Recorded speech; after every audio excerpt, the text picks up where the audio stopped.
너 머릿속에 생각하는 거랑 다르게 항상 좀 말하는 습관 있지 않아? 이렇게 물어보면 어떻게 알았어? 막 이러면서 흥분하면서 뭐 키스가 뭐 어떻게 하는 건지도 모르는데 갑자기 혀가 입에 확 들어오니까 제가 고3 때 집이 망했어요. 입시 전에 한 달 전인가 2달 전에 집이 망했거든요. 한 사람만 보이는 게 아니라 한 10명 정도가 제가 모르는 사람들이었다면 그 10명의 눈알이 한꺼번에 제 눈에 다 들어오는 거예요. 그때는 옆에 누가 있어도 말도 안 나와요. 그래서 혼자 울면서 그냥 뛰쳐나가는 거예요. 근데 그때 제가 그러니까 우울한 데는 당연히 이유가 있는 거예요. 그냥 우울한 건 없어요. 그래서 모르겠어. 그냥 이런 말 하잖아요. 이 별로 안 좋은 신호예요. 안녕하세요 여러분, 다이아제이입니다. 오늘은 제가 좀 다른 데 출장을 가서 일을 좀 많이 하고 왔어요. 기운이 빠진 상태인데 여러분들이 제가 저도 우울증 비슷한 증상? 사실 병원에 갔으면 이건 100% 우울증 진단을 내렸을 거예요. 그리고 공황이라든지 나도 그런 경험이 있는 사람이다라는 그런 얘기를 했을 때 되게 이렇게 놀라시는 분들이 많았고, 그리고 제가 가르치는 사람들 중에서 우울감이라든지 공황 증상 이런 걸 나타내는 사람들이 되게 많아요. 근데 그걸 꼭 공황이라기보다는 패닉으로 이해하고 계신 분들도 있고, 머리가 자주 하얘진다 이렇게만 또 표현하시는 분들이 있는데, 그 정도가 심해지면 사실 굉장히 힘들어요. 그래서 그런 분들이 저한테 좀 수업을 많이 오시고, 그 말에 문제가 있어서 오시는 분들 중에서도 이런 정신적인 트라우마 얘기는 항상 빠지지 않고 서로 나누기 때문에 제게 오시는 분들과 얘기를 나눌 때 그분들이 제일 놀라는 게 저도 그래요. 이 얘기하면 정말 깜짝 놀라고, 그리고 제가 이 얘기를 굳이 꺼내지 않을 때는 저랑 이제 수업을 하시는 분들 중에 굉장히 이렇게 벽을 친다라는 느낌을 제가 받을 때가 많은 그런 사람들의 부류들이 있는데, 그 사람들이 항상 저한테 이제 배우러 왔지만 내 마음을 알겠어? 이게 이렇게 딱 전제가 되어 있는 사람들 있죠. 그래서 수업을 하다 보면 이 사람이랑은 왜 이렇게 깊은 대화가 잘 안 되는 것 같지? 같이 교감을 나누고 증상을 더 나아지게끔 하고 싶은데 왜 계속 뭔가 턱턱 막히는 느낌이 들지? 딱 그런 사람들이 저에게 질투심이나 네가 뭘 알아? 약간 이런 게 깔려있는 사람들이었어요. 그래서 어떤 분들은 저한테 막 고백을 해요. 어느 시간이 좀 지나고 나서 제가 선생님을 오해했던 것 같아요 하면서, 사실은 제가 선생님에 대해서 이런 생각을 좀 계속 했었는데요, 했었던 것 같은데요 이러면서 말씀을 꺼내시거든요.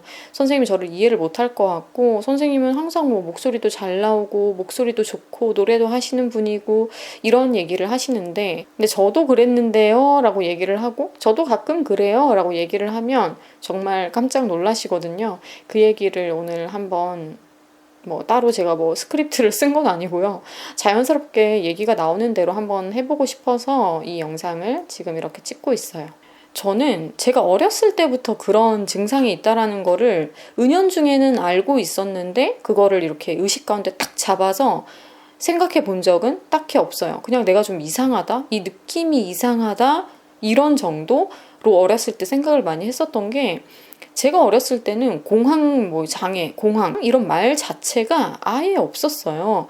그래서 제가 그런 비슷한 느낌이 들 때 그게 이제 공황이라고 인식을 못했었고, 그러다 보니까 내가 왜 이러지? 그냥 이렇게 하고 넘어갔던 그런 경험들이 꽤 있는데, 제가 얘기했던 그 어린 시절이란 게 약간 전 유아기 때도 그런 느낌을 받은 적이 있었고요. 이렇게 뭔가 멍해지면서 뭔가 이렇게 세상이 진동이 일어나는 느낌이라든지 그런 거를 어렸을 때 좀 느꼈던 적이 있었어요. 애들이랑 갑자기 놀다가도 그랬던 적이 있었고, 한 2초, 3초 멍하다가 다시 애들이랑 뛰어놀고, 이런 경험이 아기 때 있었지만, 엄청 아기 때 있었지만 아직까지 그게 기억이 난다라는 것 자체가 그냥 보통 느낌은 아닌 거예요. 그냥 지나칠 느낌은 사실 아닌데 그냥 지나친 거죠. 제가 어렸을 때 엄마한테도 이런 얘기를 잘 안 했어요. 그리고 엄마가 저에 대해서 엄청 케어를 잘 해주시거나 제가 어떤 마음인지 어떤 상태인지 이런 걸 궁금해 하시는 분이 아니셨거든요. 그래서 제가 제일 충격적인 사건을 먼저 얘기를 해드리자면, 제가 7살 때인가 6살 때 제 유치원 친구를 기다리다가, 그러니까 그의 집 마당 안에서 이렇게 기다리고 있었는데 제가 그때 강제 키스를 당했어요. 이상한 아저씨인데 얼굴도 잘 기억은 안 나지만 얼굴이 굉장히 새까맸다라는 것만 기억이 나는데 정말 그날 큰일 날 뻔한 거거든요. 아동 성폭력 피해자가 제가 될 수도 있었던 건데, 그때 그 아저씨가 좀 술 냄새도 났었고 막 혀를 막 저한테 집어넣는 거예요. 사실 그때 되게 많이 울었거든요. 너무 놀랐죠. 그게 뭔지도 몰랐고 뭐 키스가 뭐 어떻게 하는 건지도 모르는데 갑자기 혀가 입에 확 들어오니까 이건 뭔가 이상한 행위야, 잘못된 행위야, 이거는 알았어요. 그래서 그 아저씨를 최대한 뭐 술이 취했으니까 꼬맹이라도 있는 힘껏 밀치고, 제가 달리기가 엄청 아기 때부터 빨랐거든요. 그래서 엄청 세게 달려서 거기를 벗어났는데 거기서 한 3, 4분 정도 달려가면 저희 집이었는데 집에 갔는데 아무도 없는 거예요. 너무 놀라서 다시 또 막 미친 듯이 뛰어서 시장에서 엄마를 봤어요. 근데 제가 막 울고 있으니까 항상 저는 제가 엄마를 찾았을 때 엄마가 없었을 때 그때마다 많이 울었었거든요, 아기 때. 그래서 엄마는 또 제가 그냥 자기가 없어서 찾다가 울었나 보다라고 생각을 했는지 그거에 대해서, 그러니까 왜 우냐고 묻지를 일단 않았었고요. 계속 바닥에다가 막 엉엉 울면서 눈물을 막 꺼이꺼이 막 계속 흘리면서 침을 탁탁 뱉었어요. 그 사람의 이제 침이 남아있는 그 느낌이 너무 싫어서 그냥 계속 한 10분 내내 엄마랑 이제 손잡고 같이 이제 돌아다니기 시작했는데, 시장을 10분 내내 계속 침 뱉고 또 침 뱉고 또 침 뱉고 그러면서 엄마한테 말할 법도 하잖아요. 엄마가 너 왜 이렇게 오늘 이렇게 막 침을 뱉니? 막 이러면서 엄마가 막 뭐라고 했는데도 그거에 대해서 제가 설명을 하지 않고 속 얘기를 할 법도 한데, 저는 아기 때부터도 엄마 아빠한테 제 속 얘기를 안 했어요. 근데 그럴 만하겠죠. 제가 속 얘기를 할 만한 상대다라는 게 느껴지지 않았나 봐요. 아기 때부터 그런 것들이 이렇게 판단이 됐었나 봐요. 그래서 내가 속마음을 솔직하게 엄마 아빠한테 말한다라는 것 자체가 이미 아기 때부터 어려웠어요. 그러니까 어렸을 때부터 혼자 지고 가는 그 정서적인 부담감, 여러 가지 사건, 사고마다 엄마 아빠한테 다 얘기하지 않으면서 제가 그걸 스스로 해결해 나가는 그 과정에서 엄청 스트레스를 많이 받았을 거예요. 어렸을 때 계속 그 여러 가지 제가 뭐 겪었던 숱한 그 일들이 절대 어린아이가 혼자 풀 수 없는 일이거든요. 뭐 엄마 아빠가 결국은 어쩔 수 없이 알게 돼서 케어를 할 수밖에 없는 그런 상황들도 있었는데, 그렇게 완전 드러나기 전까지는 제가 엄마 아빠한테 뭐 이게 얘기를 안 했어요. 아마 그런 것들이 어렸을 때부터 계속 누적되면서 진짜 풍선처럼 커지고 그게 터지는 순간들이 종종 발생을 했던 게 제가 그런 공황 느낌을 받았던 거라고, 일단 1차적으로는 제가 이렇게 생각을 많이 하고 이제 나이가 들면서 정리를 했을 때 이렇게 매겨지더라고요. 아, 그랬었구나 라고. 그래서 어렸을 때 이렇게 멍하다거나 아무 말도 안 나오고 뭔가 생각과 세상이 멈춘 것 같은 그 기분을 다양하게 받을 때마다 그 증상에 대해서도 누군가에게 말해본 적이 없는 거죠. 근데 이게 지금 병원을 가거나 뭐 세상에서 진단을 내릴 때는 분명히 공황이라고 하는 부류가 맞다라는 거에 대한 확신이 있어요. 또 제가 학창 시절에 이런 비슷한 느낌이 뭐 계속 반복되고, 어떻게 보면은 이건 많은 사람들한테 있을 수도 있는 건데 머릿속에 이 생각을 했는데 말은 다르게 나오는 거 있죠. 오랜 시간 동안 제가 그 버릇이 있어서 이걸 고치려고 신경을 정말 많이 썼거든요. 이거는 근데 주위 사람들이랑 이제 상담도 많이 하고 친구들, 지인들 많이 이제 인간관계가 넓어지면서 다양한 사람이랑 얘기해 보니까 그런 사람들이 많더라고요. 그리고 그 사람이 그 얘기를 안 해도 알겠는 거예요. 너 머릿속에 생각하는 거랑 다르게 항상 좀 말하는 습관 있지 않아? 이렇게 물어보면 어떻게 알았어? 막 이러면서 흥분하면서 엄청 공감대의 표현을 하더라고요. 이런 사람들이 은근히 꽤나 있다라는 거를 알고 나서 참 작게 크게 사람들이 혼란스러움을 항상 어떻게 보면은 생활 가운데 느끼면서 산다, 이런 생각이 들었어요. 사람들 많은 데 가면 꼭 엄청 정신없이 구는 애들 있죠. 막 무슨 말을 하는지도 모르겠는 말들을 막 쏟아내는 애들 있잖아요. 그런 애들 봐도 그렇고, 그러니까 살짝 너무 업돼도 공황 비슷한 그 느낌과 증상이 올 수가 있어요. 그리고 저도 갑자기 오랜만에 많은 사람들을 만나고 그 많은 사람들이라는 게 카테고리가 제가 편하다라고 느끼지 않는 매우 생소하고 낯선 그런 부류의 사람들을 만나게 됐을 때는 저도 엄청 막 흥분도나 긴장도나 이런 것들이 올라가면서 저도 가끔 그럴 때가 있더라고요. 그러니까 집에 와서는 이불킥을 하는 거예요. 내가 그때 왜 그렇게 말했지? 내가 그렇게 말할 생각이 전혀 아니었는데 왜 나를 되게 깎아내리면서 스스로를 나를 엄청 깎아내리면서 왜 그런 식으로 말을 먼저 꺼냈지? 막 이런 것부터 시작해서 다양한 증상들이 있습니다. 항상 나를 깎고 봐야 되고 뭔가 머쓱하니까 뭐 칭찬을 받더라도 리액션이 잘못 나가게 되는 여러분들 이거 정말 공감 많이 하실 텐데 이런 것들이 아주 사소하게 우리가 뭐 공황 카테고리에 넣을 수 있는 거죠. 혼란 정도라고도 볼 수 있겠지만 이런 것들이 너무 빈도가 잦고 그리고 이런 것들이 어느 순간에는 너무 크게 나타나는 그런 경험을 또 하신다면 이거는 그 카테고리 안에 있다고 봐야 되겠죠. 그러니까 제가 그런 사람이었고 지금은 굉장히 단순한 것들만 얘기를 하고 있고 어떠한 증상, 느낌 이런 것만 얘기하고 있지만 더 심할 때는 필름 끊기는 것처럼 그래요. 술 먹은 것도 아닌데 알코올 중독 증상 이런 것도 일절 없는데 왜냐면 저는 술을 안 먹으니까 근데 그냥 내가 딱 필름 끊긴 것 같이 느껴질 때가 있어요. 이게 좋은 표현으로 하자면 무아지경이에요. 무아지경. 진짜 어디에 푹 빠져가지고 현실이랑 완전 괴리감이 확 생기면서 오히려 그 세계에 빠져서 뭔가를 할 수 있는 거. 그래서 예술 활동하는 사람들이 이 경계에 있다고 봐도 되겠죠. 너무 어떤 거에 몰입되어 있어서 순간 미치는 그래서 뭐 이걸 메소드 연기라고도 또 할 수 있거든요.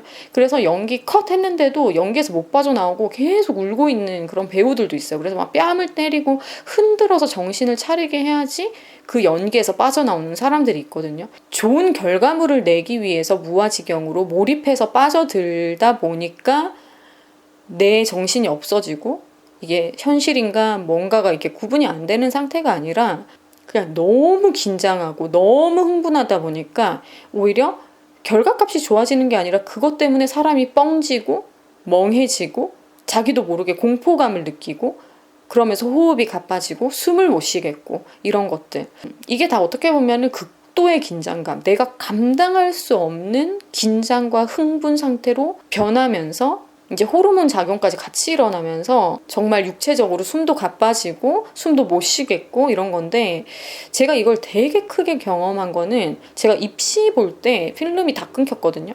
제가 입시를 가나다군 정시니까 이렇게 보는데 실기를 이제 보러 갔을 때 사람들 앞에서 노래를 해야 되잖아요.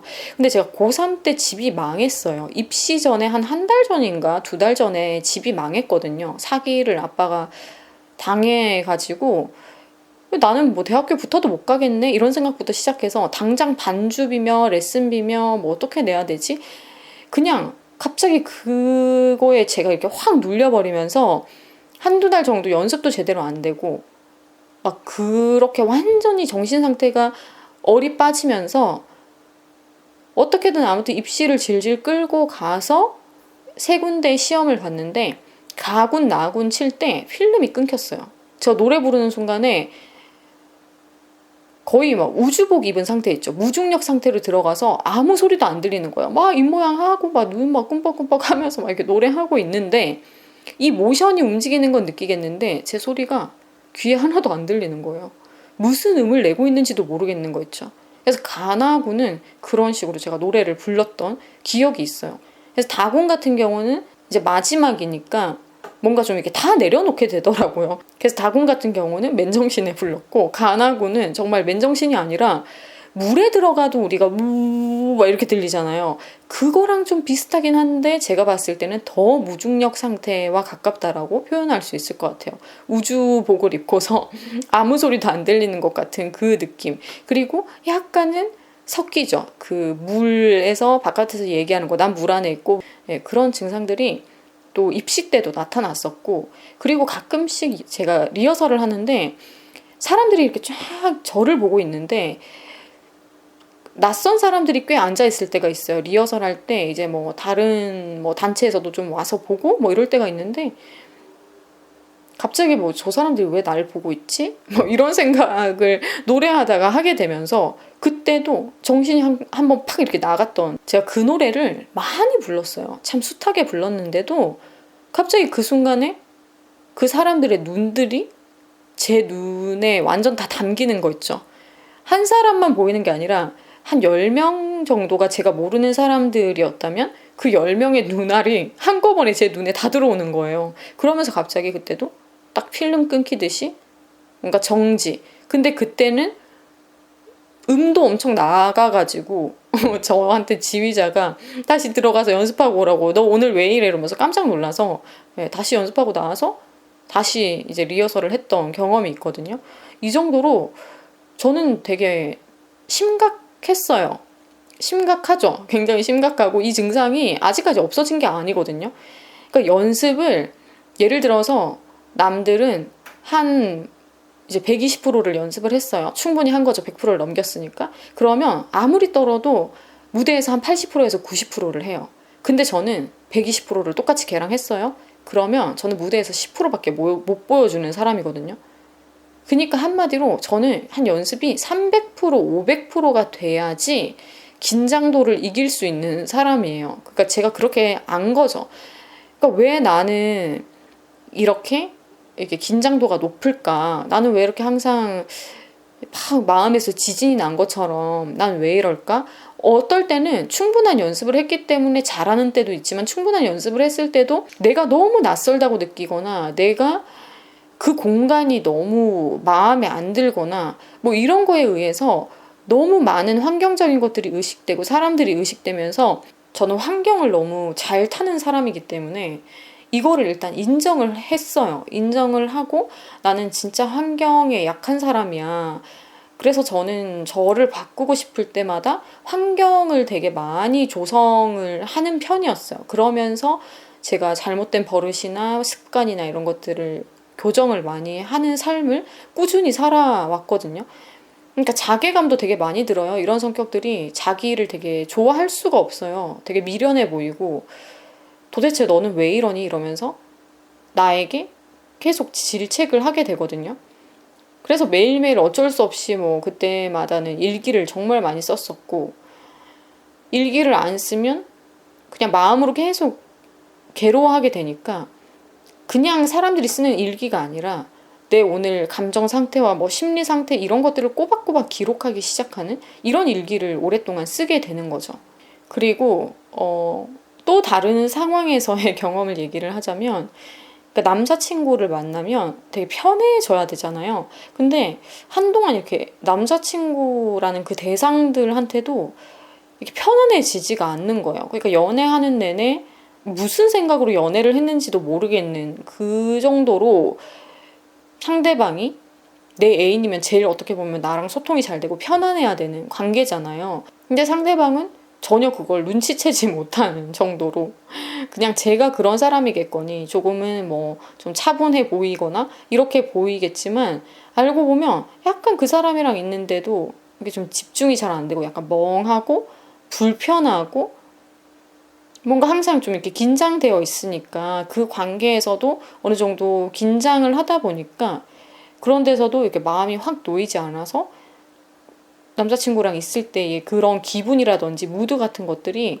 행복하고 편안하고 즐겁고 이러지 않았던 경험들도 꽤 있는 편이고, 다 그랬다는 것은 아니고 한 시기를 봤을 때 그 시기는 다 만났던 사람들한테 그 느낌을 받았었고, 그리고 이제 사회생활도 하고 제가 계속 저를 갖춰 나가면서 그냥 몰두할 게 정확하게 생기니까 야, 나의 증상이나 내가 뭐 부족한 거나 뭐 이런 거에 집중을 거의 이제 안 하게 되더라고요. 실제로 갖춰진 게 많고 계속해서 끊임없이 내 성향과 싸우면서 기록을 해가면서 하나씩 깨쳐가면서부터는 제가 발전을 미친 듯이 빠른 속도로 또 하기 시작했어요. 그만큼 예민하니까 예민한 걸로 또 장점이 있잖아요.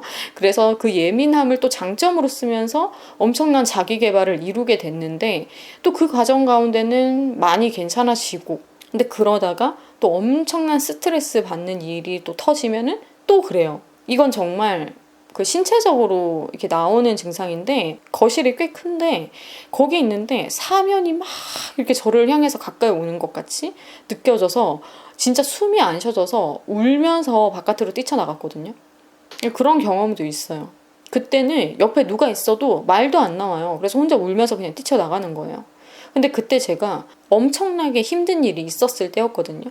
그러니까 이런 증상들이 힘든 일이 있을 때 극대화되지 그냥 가만히 있거나 진짜 편안한 상태고 안정감이 있는 상태에서는 나오지 않는다는 거죠. 환경이 어떻든 심리가 어떻든 뭐 가족이랑 문제가 생겼든 뭐 돈적인 문제가 생겼든 엄청나게 감당하지 못하는 그런 스트레스가 나를 짓누를 때 이런 증상들이 확 하고 나타나게 되는 거죠. 그러니까 감당할 수 없음이 이런 식으로 저는 나타난다라고 보거든요. 그리고 근육이 너무 긴장되면 사람들이 되게 막 이렇게도 많이 해요. 연축성 발정장애나 뭐 트라우마 있어서 오신 분들 중에서 겉보기에 되게 이상한 행동들을 가지고 있는 분들이 많은데 근데 그것도 이제 계속 건드려주면서 자극을 주면서 그건 이런 방식으로 교정하면 됩니다 라고 이제 솔루션을 주면 나아져요. 근데 제가 갖고 있었던 게 오히려 더 심한데 누가 보면 틱인 줄 알걸요. 제가 막 노래하다가 갑자기 발끝에서부터 또 찌릿하는 게 올라오거나 근데 그런 데는 또 이유가 있습니다. 앞에서 누가 저를 째려보고 있거나 그럴 때 있잖아요. 근데 그 사람이 제가 아는 사람인 거예요. 그리고 그게 뭐 몇 명이 같이 있을 때나 그러니까 저 주위에 되게 이상한 사람이 한 시기에 저를 되게 오랫동안 괴롭혔었어요. 근데 그 사람들이 이제 안 보고 나니까 괜찮아요. 근데 그 사람들이랑 어쩔 수 없이 관계성을 계속 가져가야 되는데 그런 사람들이 제가 노래할 때까지 와서 앞에서 막 그러고 있으면 굉장히 그 얼굴을 아는 얼굴이니까 그때는 또 많이 어렸었고 그러니까 버겁죠. 그래서 그럴 때 노래하다가 이렇게 고개가 이렇게 옆으로 돌아가요. 틱장애처럼 이렇게 근육이 너무 경직돼서 그때는 내가 왜 이렇게 고개를 자꾸 이렇게 옆으로 치지? 나 이렇게 하기 싫은데 근육이 왜 이렇게 발작을 하지? 이 생각을 했었는데 근육의 경직에 대해서 좀 근육에 대해서 어느 정도 또 공부를 하고 알다 보니까 경직성이라는 게 되게 무섭구나를 알게 된 거죠. 그래서 그때도 이제 긴장이 너무 왔을 때 신체 조정이나 이제 근육 조정을 제가 잘 못했을 때 이런 틱장애 증상 같은 것들도 나타나면서 제가 다 경험을 했어요. 그렇기 때문에 여러분들이랑 뭐 이런 얘기를 나누고 수업을 할 때도 솔루션을 드릴 수 있는 게 여러분들보다 제가 좀 가지수가 많지 않을까 싶어요. 다양하게 느낀 그 증상들의 가지수 그리고 다양한 환경과 상황에서 그 케이스도 더 다양하다라고 보고요. 뭐 지금 뭐 영상에서 제가 말하고 있는 게 말할 수 있는 것만 하겠죠. 더 충격적인 것들도 있는데 이 정도면 여러분들이 내가 더 심한데 라고 말할 분들이 뭐 좀 축소됐을 거라고 생각을 해요. 분명 이런 걸로 고통받고 시달리고 그런 분들이 또 많을 줄 알지만 저도 굉장히 오랜 시간 동안 고통받았습니다. 그리고 너무 예민하다 보니까 가위도 한 6년 정도 눌렸는데 제가 어렸을 때 불도 못 끄고 잤어요. 그 정도로 예민한 사람이었어요. 지금은 너무 막 불 끄고 잘 자죠. 이런 것들도 정말 막 죽기 살기로 극복을 해낸 거예요. 어떻게 보면 살아야 되니까. 근데 매일매일 가위 눌릴까봐 막 너무 막 그 느낌이 있거든요. 가위 눌리기 전에. 그러니까 그런 것 때문에 시달리면서 영원히 살 순 없잖아요. 그래서 이런 다양한 경험이 어떻게 보면 제가 사람들을 만나서 컨설팅을 하고 상담하고 솔루션을 주는 데 있어서 엄청 작용을 하고 있습니다. 제가 이런 일을 하고 살도록 제 삶이 어떻게 보면은 그렇게 이어져 온 것 같다라는 생각이 들 정도로 그냥 노래만 하고 살기에는 너무 숱한 경험과 제 개인적인 성향과 정서적인 이런 문제 극복 이런 단계가 있었다라는 거예요. 요즘에도 아예 이런 게 없어지진 않았어요. 근데 이걸 좀 이제 성숙하게 바라볼 수 있게 됐고 대처하는 방식이나 이런 것들도 훨씬 더 순발력 있게 하게 된 거. 왜냐면 처음이야 충격받고 놀라지 너무 이게 반복되고 어느 상황에서 내가 이런 게 일어나는 줄 알고 그리고 비슷한 환경과 지금 상황을 오버랩 시키면서 정리를 빠르게 해낼 수 있으면 그런 증상에서 그런 기분에서 금방 벗어날 수 있게 되죠. 그래서 일단 첫 번째는요, 스트레스예요. 내가 감당할 수 없는 그 정서적으로 오는 그 엄청난 나를 짓누르는 그 무드와 뭐 무드라고 표현하기에도 많이 부족하죠. 나를 너무 아무튼 괴롭히는 그 이상한 기운이 있단 말이죠. 그 기운에 내가 눌려버리면 당하는 거예요. 그러니까 계속 좀 기가 세질 수밖에 없고, 기가 허할 때 이제 뭐 우리가 가위를 눌린다 이런 말을 하잖아요. 내가 아무튼 그 기분과 무드에 눌리면 지는 거예요. 그러니까 나는 이제 지겨운 거죠. 지는 게 지겨워지다 보면 이제 그런 무드나 기분에 꺾이고 싶지 않은 이런 오기가 생기면서부터 훨씬 나아지고, 그리고 훨씬 더 당당한 태도로 이제 삶이 바뀌게 되면서부터 자연히 좋아지는 것도 있고, 우울감 같은 것들도 그냥 이런 공한기가 있으면 같이 간다라고 보면 돼요. 우울감과 함께 이게 공존해 왔다라고 보면 되는데, 그냥 스트레스를 받는 찌뿌당하고 여기서 그치지 않는다는 거죠. 그러니까 뭐 죽고 싶다라는 말을 저는 아기 때부터 되게 달고 살았었거든요. 그리고 막 재미있는 것도 없고, 어렸을 때부터 인생을 사는 게 너무 피곤하고 어렵다라고 생각을 했었고, 근데 이제 진로 같은 게 정해지면서 아, 내가 노래를 하고 살아야 되겠다. 여기에 이제 몰입할 게 생기다 보니까 삶의 목적이 생기면 달라지는 건 맞더라고요. 근데 또 내가 목적을 세웠지만 내가 원하는 만큼 원하는 대로 뭐가 또 되지 않으면 엄청난 상실감과 우울감에 또 빠지게 되거든요. 그래서 목적이 뚜렷할수록 내가 그거를 이루지 못했을 때는 더 깊은 우울을 느끼게 되면서 결국은 그거를 해결할 때까지 우울해 할 거예요. 왜냐면 그 목적성이 바뀌지 않는 한 그럴 수밖에 없다라고 보거든요. 하지만 그 목적을 이루는 그 텀을 조금 더 여유 있게 가지고, 그리고 내가 이거 안 할 거 아니고 할 건데 이러면서 좀 옆에 부수적인 것들도 밸런스를 같이 맞추면서 가면서 하다 보면은 좀 완화가 되는 게 있어요. 정말 해결이 안 됐죠. 내가 그건 진짜 꼭 해야 되는 건데 못했다. 여기에 대한 한이 있으면 그것만 생각해도 그냥 눈물이 줄줄줄 나고 갈비뼈가 부서질 만큼 치게 되고 그러는데, 그 과정을 조금 더 길게 잡을 수 있게끔 나에게 여유를 주고, 그리고 내가 못했다라는 것보다는 안 될 수밖에 없던 상황이 있었다라는 것도 인정을 해줘야 돼요. 이건 정신 승리가 아니라 진짜 환경이 그렇게 작용했었다는 것을 반드시 자기부터가 좀 받아들여줘야지 그걸 해내지 못한 나 이렇게 결론을 내리지 않게 되거든요. 그러니까 우울한 데는 당연히 이유가 있는 거예요. 그냥 우울한 건 없어요. 그래서 아 모르겠어, 아 그냥 이런 말 하잖아요. 이 별로 안 좋은 신호예요. 야 모르겠어, 그냥 이런 말 있죠. 그 제가 사람들 막 보고 TV를 봐도 사람들이 뭐 말하는 거 리얼리티 프로그램 나는 솔로 막 이런 데 나오는 사람들 봐도 아 모르겠어요, 아 저 왜 이러는지 모르겠어요. 저는 다 안다고 생각하거든요. 그냥 정리가 안 됐을 뿐이지, 혹은 말하고 싶지 않을 뿐이지. 예. 그래서 모르겠어요라는 그 상태가 알아가는 과정이라고도 볼 수 있고, 이제 정리하면 되지만 계속해서 습관적으로 모르겠어요, 아 그냥 이렇게 말하는 거 좋지 않아요. 그래서 이거부터 우리가 말 습관도 바꾸고, 이 말을 안 하기 위해서 평상시에 그런 거를 정리하는 시간을 좀 따로 가지고 깊은 생각을 좀 해서 결론을 내가 도출하고 거기에 대한 확신을 가질 수 있을 정도로 거기에 집중해서 알아내는 시간을 반드시 내야만 한다고 생각해요. 아니면 계속 모르겠어요. 한 기간 동안 계속 몰라요. 그러니까 모호한 상태라는 게 굉장한 혼란이에요. 엄청난 스트레스라고요. 이것도 아니고 저것도 아니에요. 그럼 뭐지? 어쩌라고? 이렇게 되면서 이 길로도 못 가고 저 길로도 못 가면서 전진을 못 해요. 확신이 없으니까 그냥 계속 그 갈라진 길 앞에서 어디로 가지? 여긴가? 여긴가? 조금 가다가 돌아오고, 또 여긴가? 저기 가다가 또 돌아오고, 이런 삶을 반복하고 이런 생각 회로를 반복하다 보면 그냥 계속 내 머릿속에는 정해진 것 없이 두 갈래 길인 거예요. 어떤 사람은 네 갈래 길, 열 갈래 길.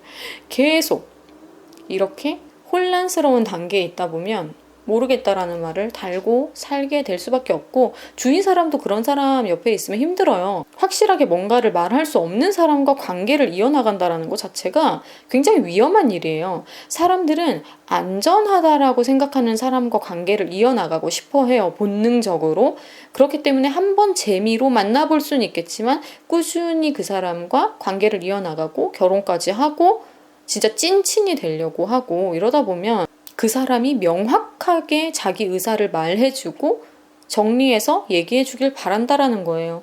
그래서 이런 개인적인 시간을 저 스스로에게 자꾸 부여하면서부터는 그런 감정을 조금은 더 편하게 관리할 수 있게 됐다고 말씀드릴 수 있겠네요. 이렇게 말로 제가 하는 것처럼 편하게 들리는 것처럼 쉬운 과정은 절대 아니었거든요. 너무너무 고통스러운 과정이었고, 이거를 깨닫고 컨트롤하는 과정 가운데서 너무너무 힘들었어요. 저는 그런 말 들으면 좀 마음이 좀 안 좋기도 하고 뭐 부럽다라는 생각도 드는데, 구김살 없이 자랐다라는 거 있잖아요. 쟤는 참 구김살 없이 사랑 많이 받으면서 자란 것 같아. 이런 얘기를 들으면 참 그런 사람들의 인생은 어떻게 그렇게 순탄할 수 있었을까. 막 의구심도 들어요. 나는 왜 이렇게 순탄하지 않은 삶을 살았어야 했을까. 이런 생각도 많이 들고, 한편으로는 또 기분이 안 좋고 무드가 안 좋을 때는 그런 사람들이 너무너무 막 부럽다 못해 밉다라는 생각도 들거든요. 화도 막 나고, 나는 왜 순탄한 삶을 살지 못해서 이렇게까지 내 안에 세포가 막 조각조각 난 것 같은 이런 느낌으로, 이런 기분으로, 이런 나 자신으로 살아야 하지? 이런 생각도 물론 가지고 있죠. 근데 그런 사람들은 또 그런 사람들의 삶의 몫을 하는 거고요. 또 그런 사람들이 단조로워서 싫고 너무 뻔해서 싫다라고 하는 사람들도 있잖아요. 그러면 그런 사람이 싫으면 그 사람들과 할 수 있는 관계선에서 또 관계를 하는 것이고, 엄청나게 뭔가 촘촘하고 뭔가 예리하게 다 조각나 있는 것 같은 그 조합체를 또 만나고 싶어 하는 사람들은 그 조합체한테 또 끌리기도 하고, 사연 많은 여자나 사연 많은 남자한테 또 끌리는 사람이 있잖아요. 친구도 사연이 많은 친구를 통해서 뭔가 더 케어받는 느낌을 받는다라고 하는 지인들, 친구들도 있고, 그래서 이거는 그냥 성향에 따라서 이런 사람도 있는 거고 저런 사람도 있는 거고, 이 사람한테서는 이런 느낌을 받고 이런 교감을 하고 저런 사람과는 또 다른 교감을 하고, 그런 건 거죠.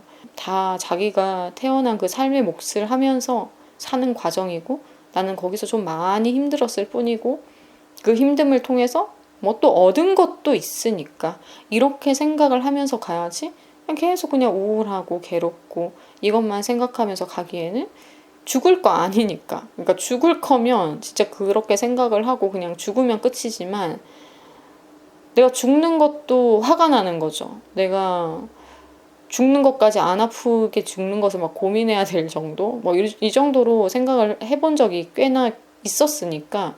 근데 그런 것도 피곤한 거예요. 내가 이런 것까지 생각해야 돼? 뭐 내가 뭐 안 아프게 죽는 법까지 생각하면서 그것까지 내가 시행을 해보고 그거에 대한 시행착오를 겪어도 내가 그걸 책임져야 돼? 죽으려고 했는데 오히려 살고 다른 부작용이 생겨서 더 괴롭게 사라지면 어떡해? 이런 것까지 생각해야 돼?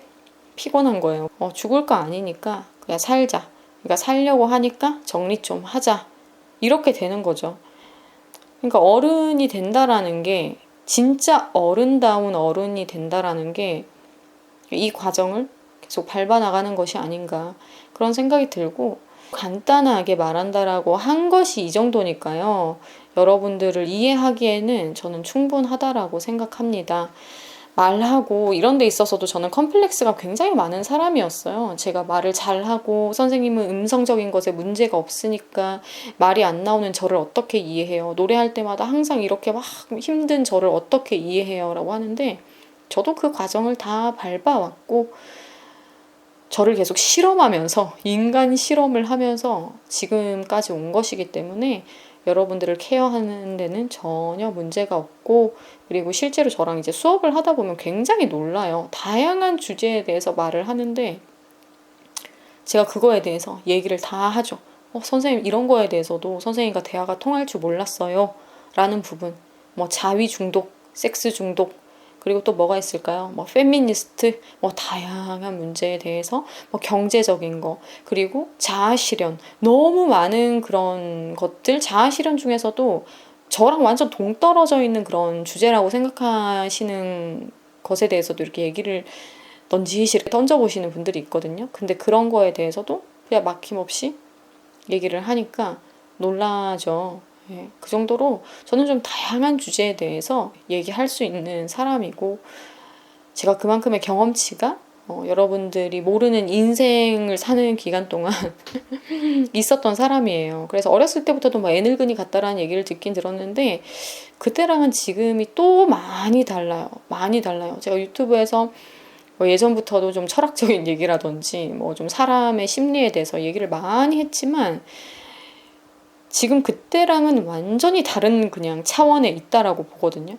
그래서 그동안도 참 여러 가지 숱한 일이 많았고, 또 사람을 겪고, 다양한 혼자만의 또 고뇌의 시간을 거치면서 지금의 제가 이렇게 탄생을 했는데, 또 앞으로 살아가면서 지금보다 더 나은 것을 배우고, 그리고 더 깊은 것을 알게 될 거라고 생각을 하고 있습니다.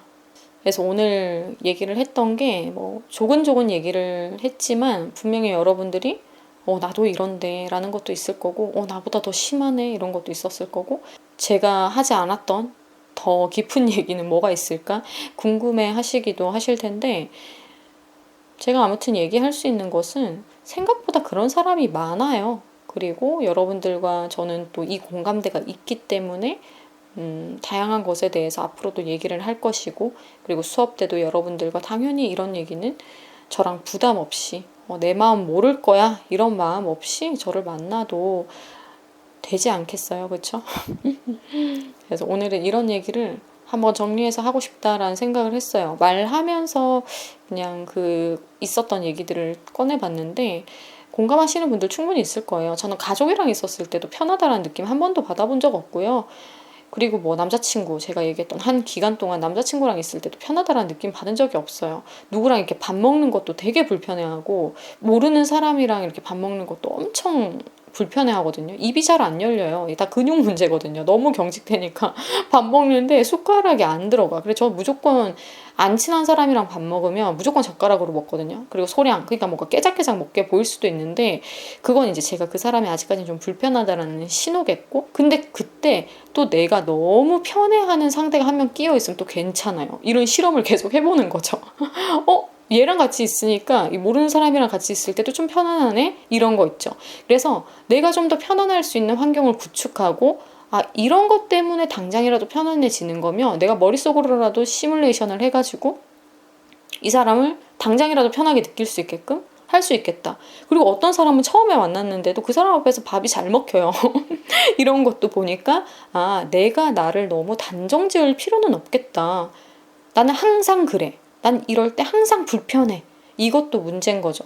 그러니까 이런 경우도 있고, 이런 경우엔 또 이렇고, 그러니까 너무 절대적으로 내가 항상 좀 문제가 많다 이런 식으로만 나를 고정시켜 놓고, 나를 그렇게 문제성으로 내가 바라보지 않도록 하는 것부터가 나아지는 그 첫 단계라고 저는 생각을 해요.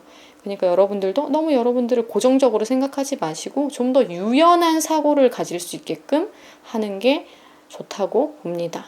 그러면 우리 다음에 또 더 깊은 얘기를 할 수 있거나 다른 주제로 또 영상으로 만나도록 해요. 그러면 다음 영상에서 또 다시 만나요.